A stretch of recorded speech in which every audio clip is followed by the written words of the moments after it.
Alright guys, welcome to another vlog. Tried to get Scarlett to welcome the vlog, but she's feeding her face with biscuits, aren't you? Yeah, definitely my kid. Alright, so down here at Kevin Bell Mechanical, Russ is here, or is he over there somewhere, over there. We're about to put the head back on. So, head's all back together now. Happy man? Yeah. See, positive, happy Russ, positive Russ, good Russ.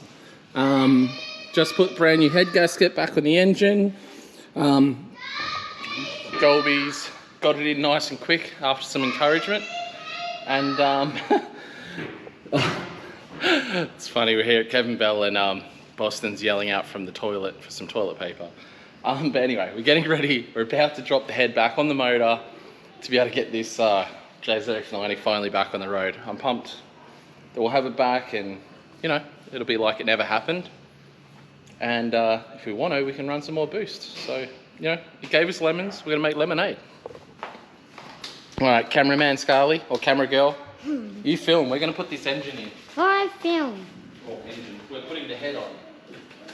Should I stretch? Alright. Alright. All I've been doing all day is editing, so.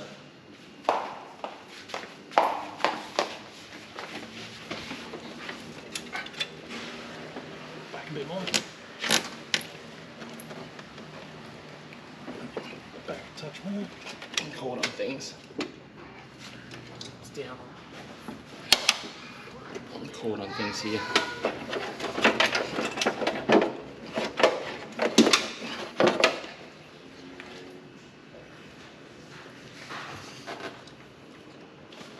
Starting to go. Come around the front here. What do we need to do? Up and no? Which way? You get that one out. There we go. Yep. She's on. Right, let's start it up, Scar. Reckon? No, I got a bit more to do. The head's on, boss. Huh? The head's on.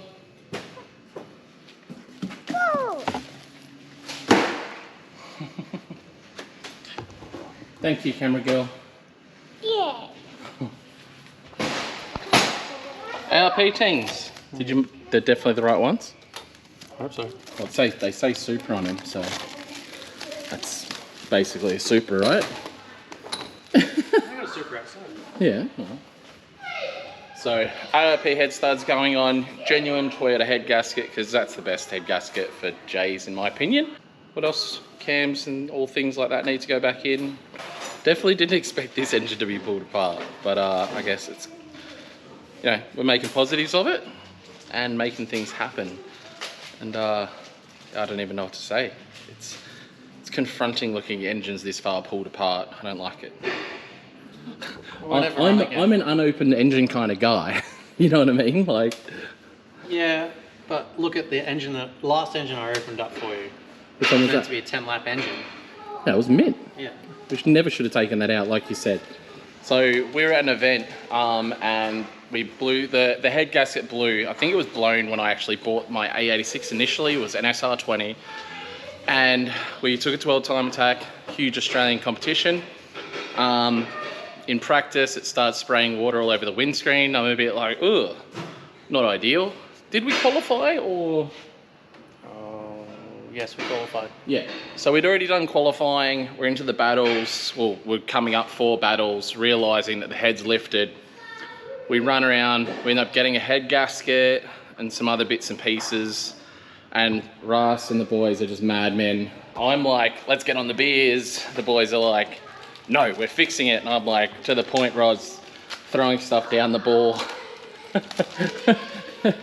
And these maniacs had the SR head back on in, it wasn't even half an hour, was it? It was quick, man. Over 2 days. Yeah, but when you guys put it back on, because I was just like, meh, leave it, don't worry about it. And then I swear I turned around and the head, it was nearly ready to start. We had the head off, we got it machined. Mm. And then when we finally got it back, what was it? Saturday, it was probably about 9 o'clock Saturday, and we had to have you out at 10:30. Yeah. And I was like, no, we can get on the beers. And then Russ was like, no, you're not. Put your suit on. Got it done. Yeah, so killed it. And then they predicted it was a 10-lap motor. And then I ended up running that thing for ages. I think I only took it out because I bought a forged motor. It was using oil. It wasn't using oil, it was breathing. Filling the catch can every 2.5 laps. Yeah, but it wasn't blowing out water anymore. And it's still ripped. It's still absolutely ripped. You know, we were super fast, like faster than, on that day we were chopping some of the fastest cars in Australia in an A86, so it was pretty cool. And then unfortunately I did the silly and had a built motor which lasted 1.5 events. So yeah, that's why I get really scared with big expensive built motors, because if they break it's like devastating. So that is why my A86 copped the beams, because I was like, nah, no more, done with SRs. I still love SRs, but I was just like, I didn't need power for that car, and that's why I enjoy it like it is. But this thing's going to be cool because it's going to have just as much, if not more, power than the LS350Z, but in a turbo package, make all the cool noises, and it's a daily, and it will smell nice because I have E85. That's the main thing. I just want it to smell nice. A little bit of flamey boys, and the plan is we're going to, what do we call it? Tune it tomorrow. Yeah. On this vlog. That'll be on this vlog. Okay. So I don't want to distract him too much, but yeah, we are going to head down to Mitch's, the guy that originally built my 350Z LS car. Back when it was he's the one that crashed it all the times. So yeah, we'll go and pick on him for crashing it lots, and use his dyno and get this thing tuned up. But yeah, show you a little bit more of the car going back together, but we're going to crank the music back on because Russ needs music, not to hear me talking shit in the background. Does that sound fair? Yeah, I work better.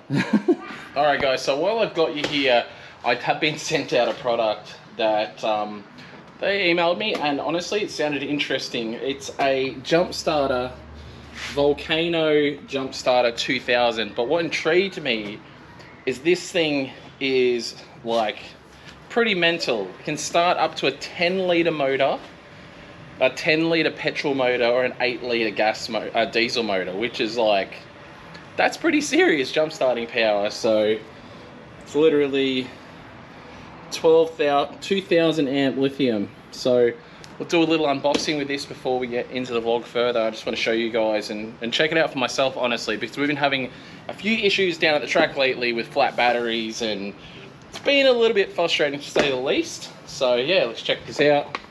Open her up, jump starter thing, I don't know. Well, that's pretty massive, hey? Oh, doing this one-handed here. Well, first of all, she's a solid unit. Could definitely toss this around. I'm not going to deliberately throw it around, but I'm sure this thing is like beefy as, like, very, very strong. So it's got a couple different outputs on the side here. What do we got? Oh, so they're both, oh, that'll be, actually, this thing will be amazing for charging my cameras when I'm on the move. Looks like it's got a readout thing as well on the front. Oh, 75% battery. Oh. Okay, maybe it's finding its place. 62%. Still pretty good. So, start engine. So I'm guessing all the plugs for it. That's probably where you jump start it from. DC charger, and then Type C as well, which is sick. Well, this thing's cool, man. Got to work out how to turn the torch on. How do I turn the torch on? It's probably something super simple and I'm just not seeing it. Alright, I'm going to go through a few more of the bits inside here. Obviously this will be an how-to thing. I'm a bloke, so I'm not going to look at that. But I do want to open it up and get to the remainder. Jumper leads themselves. Some cables in here. Little bag to put everything in, which is mint. And then, oh, that would be for charging out of it. So, cool little thing. Jump starter, Vulcan 2000. When I get the chance, guys, I'll let you know exactly how this thing is going. But the way things have been going down at the track, I'm going to use the crap out of this thing. And even with the the Zuki. I have a few times where that doesn't start for me, so carrying around something like this instead of an entire battery, which what I had been carrying around with that, definitely going to be a lot better. I have had one similar to this in the past. They've either got stolen or stopped working, so I'm really keen to see how this one goes. They have given me a discount code for you guys. I'll chuck that down in the description below if you want to grab one for yourself, but I'm sure it's going to be a good item. And honestly, I want to find someone with a 10 litre motor now and see if this thing starts it, man, because that's a big call, man. It's crazy. I don't know if I mentioned this on the vlog or not, but I said I'm going to keep this ECU just in case someone needs it. And Joel hit me up, what, a couple minutes before you even watched the vlog? I was watching the vlog pretty much. I was thinking, fuck, do it while they're asking me. Hit me up about buying an ECU, and I had it. So yeah, I knew there was something that people wanted, and Joel's mate needs it, so bloody oath, eh? It's actually, like, what a coincidence. I just pull it out of the car and you guys need it. You'll put the link in. I was like, oh, good timing. I guess. Yeah. And they're hard to get. They're hard to find. You guys were having a hard time, right? Oh, we had no luck. No luck at all, yeah. So I had that same issue. There was like a few aftermarket ones, like the old school. Yeah, XE and you style don't want stuff, any of and that. it's like, we just want, you know, it's got stock in it. May as well just try and keep Yeah. it working. Yeah, that's it. No, you're in luck. Yes. No worries. Thank you.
All right, so something while we're here, I got these finally, sway bar bushes.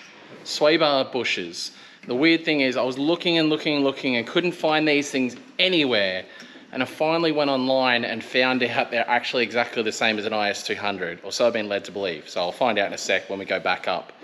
Hopefully I can fit these, and hopefully that'll get that clonk out of the front end of this car, because it's absolutely driving me insane, the clonk in the front of this car. And I've replaced everything bar these pieces to get rid of the noises. So if it's not that, I actually don't know what it is. We've got brand new ball joints, brand new coilovers, all of that sort of stuff.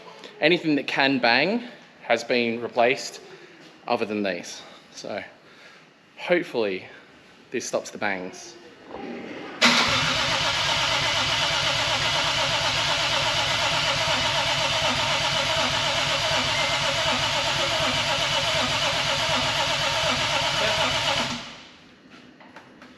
Getting some oil pressure up first.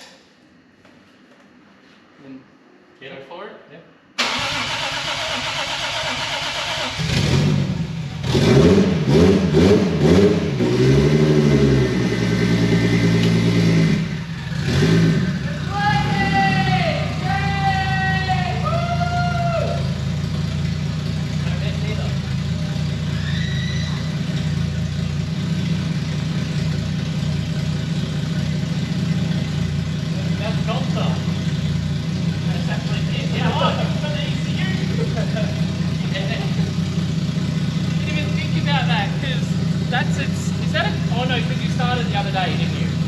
But that's on the link. Russ has already got the idle and everything. Bloody mint. Hell yeah.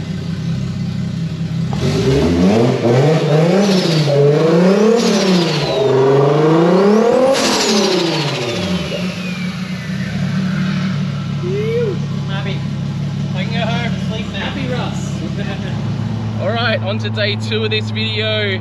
We've got Russ in the car, he's doing nerdy things, doing tuning things, and we're about to go get our first tank of E85. And honestly, I think one of the funniest things right at this very moment is E85 is actually cheaper than 98. And I guess if you're watching from the States, 98 is like your 93. I can't remember what side the tank is on this. Passenger side. Passenger side? Yeah, it is. All right, so yeah, getting our very first tank of E85 in the 90. Pretty pumped. Pretty pumped, yeah, we'll get it from the pump. This is pumped. E85. All right, guys, we're down here at US Diesel. Mitch, what are you calling your shop? Hey? Is it Mitch June, buddy, what are you calling it? Pull and spec? Yeah, pull and spec. Pull and spec? Yeah, I've got a sticker and all that. Sticker? Yeah. Oh, yeah, it's there.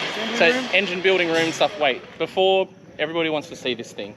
Let's go quickly see the stupid thing before we tune my car. Right. We'll go see the stupid thing. I don't see what... This is the stupidly cool, Yeah. okay? Makes But sense. Why? it's fine here. This is normal. This is an S13 rear radiator. And then it all of a sudden turns into a top fueler. Yeah, sort of a cross between Summernats and drifting and... Pull and spec. It's pull and spec. It says it on it. So this thing's actually going to be ridiculous, guys. 10,000 RPM, huge supercharger. You explain it. So it's going to be, it's dart block. This is just a dummy engine at the moment, but dart block deal. That's a truck blower, which sort of was for another project, but this all blew out. That's actually off a truck. It's off a truck, off a Detroit 2-stroke diesel truck. Oh, they sound cool. I like the two-stroke diesel. So that's why we've got to rev it, because they rev. And that's slightly bigger than an 871. It's 892 blower, so it's big. And so dart block, de-stroked. It's going to be 327 cubes and 10,000 revs. And I don't really know how much power it's going to make, probably 12, 14, 1500, as much as you need. As much as you need. Need. Want. Want. Is the belt going to stay on at those revs? Hope so. This blower belt? I don't know much about blowers yet. I'll let you know in a few We'll months. find out. And obviously you need about 1500 horsepower because what he does drift on, for some reason he's got a ton of V8, are they V8 supercar wets or Porsche wets? They're supercar wets, which is like a 285. Yeah. And then I've got heaps of Porsche wets that are 315. Yeah. So yeah, this thing's going to be pretty wild, and then obviously I can't wait to have my S13 done and be shredding that, and this thing shredding. You're pretty much just going to like let us run and then just close the course down, wait for the smoke to clear. It was bad enough with my S13, and if I leave the line in 4th, I couldn't see by the time I got to the second corner driving the car. So the 2 of these out on track will actually be phenomenal. So Pretty serious. I reckon we'll be lucky to do 2 runs. Change tyres halfway. in my car, I could do one pair of tires, brand new pair of tires, 3 to 6. Yeah, I believe that. When I was being ignorant. Well, this will be same. This will be double the power. Yeah, and I'm pretty ignorant. Yeah, you are. So, also, Mitch is obviously the guy that built the engine and stuff in the 350Z that I got, and originally built the car and crashed it a lot. Yeah. That's fair? Yeah, I'm going to crash this one less. Less, yeah. So, what's actually cool is fiberglass rear as well. So, fiberglass rear cut that Mitch himself got made locally. Yeah. I've got one on order, so, but a little bit spicy. You got the new version 2. I got version 2, so it should be pretty good. I'm excited to see it, and I'm not going to put it on straight away. I'm just going to hang it up, and then Just have it. when something happens, which I hope it never does, but when something happens, I'll have a new rear clip ready to go on. Perfect. Perfect. All right, Perfect. and now Russ is doing things. You're going to supervise him? Oh, a little bit. He's accident prone. He's accident prone. He'll be right. Nah, I know. We're strapping it down. It's going to make enough power to strap it down. It's a good start. All right, quick one, Russ. How's it going? Any dramas? Just figuring out boost control. Yeah. Other than that, fueling's fine. We had a little drama with temp not recovering. Figured out the proper fuse. So dead fuse. So it wasn't coming down in temp 100%. Could work out why. I've been out the front on my phone, and Russ comes out and shows me this. That's why it wasn't working. So what? Now what? Figure out boost so I can make some power. Yay! Already making 289 horsepower on 10 PSI. 280 on 10? Yeah. Needs 20. Yeah, 25. Huh? 25. Okay. See where the fuel's going.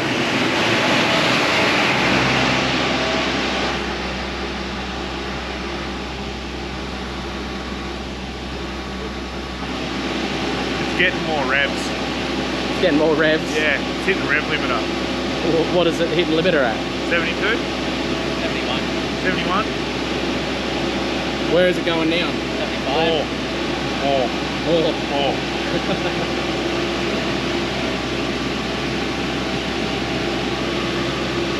Imagine like one of them old school clocks going on inside there.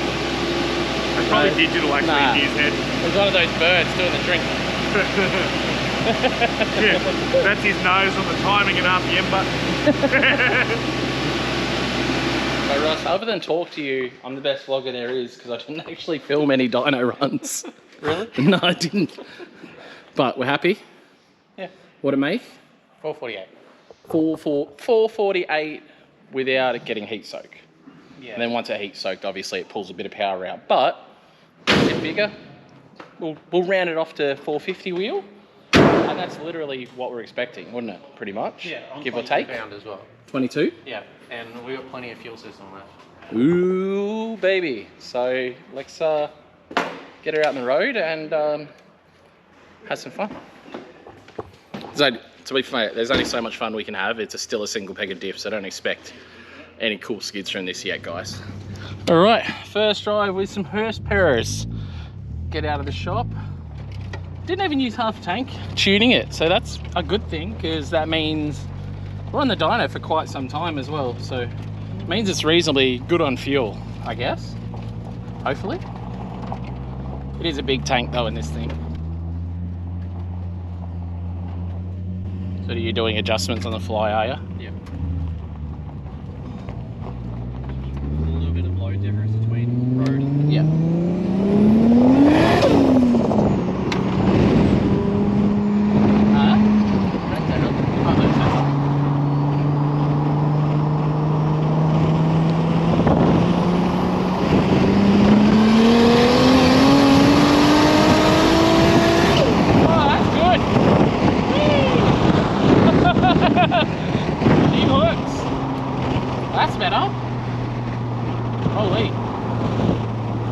I can definitely feel, because it's not a weldy, you can feel it trying to like push you over the road. That's funny. I don't know if this camera can fully hear me because of the wind. That's probably better like that. Just do another pull. Do another pull, third. Yeah, whatever gives load.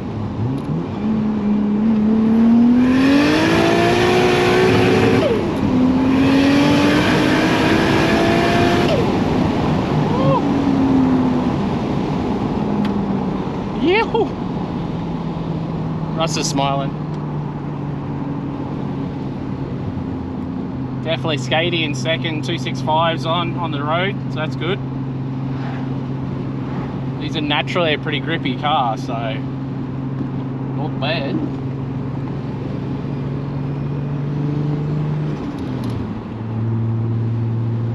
So my temp gauge and my revs aren't working. We're going to see if we can get them working, but I intend to go with a Power Tune digital dash anyway. If you haven't already seen them, there's a link down in my description with a discount code as well, so you can check them out and potentially get one for yourself.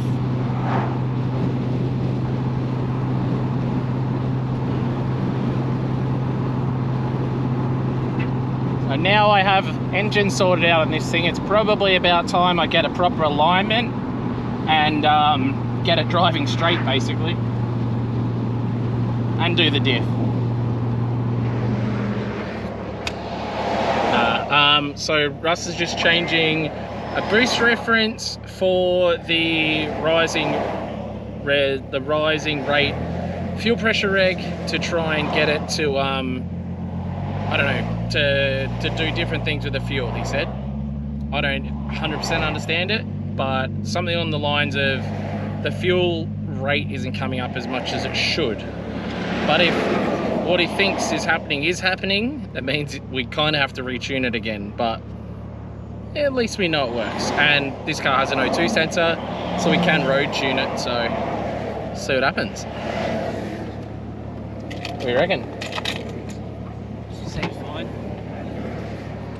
All right, it is damn good to have the 90 home, guys. And it's also the first car that drove down the driveway. Thought I'd drive it down. Unfortunately, that rain did get us. So a little bit of the driveway's gone a bit crappy there the other night when we got the heavy rain just after it concreted. But definitely cool to drive down here. A lot better than driving on rocks and stuff. But we are going to epoxy it. So I'm hoping that if we're going to epoxy it, that stuff down the bottom doesn't matter. I'm sure the concreter will sort it out anyway. He's a good dude. Yeah, I think that pretty much wraps this one up, guys. I am beyond stoked to have the 90 back. I did a bad job at vlogging it, I apologize. Some of those dyno clips, I didn't even film the dyno with my GoPro. I literally only filmed it with my phone, so I do apologize for that. But yeah, I'll wrap it up there. Tomorrow's a drift day, guys, so join us tomorrow. Peace out, thanks for watching, I'll see you in tomorrow's vlog.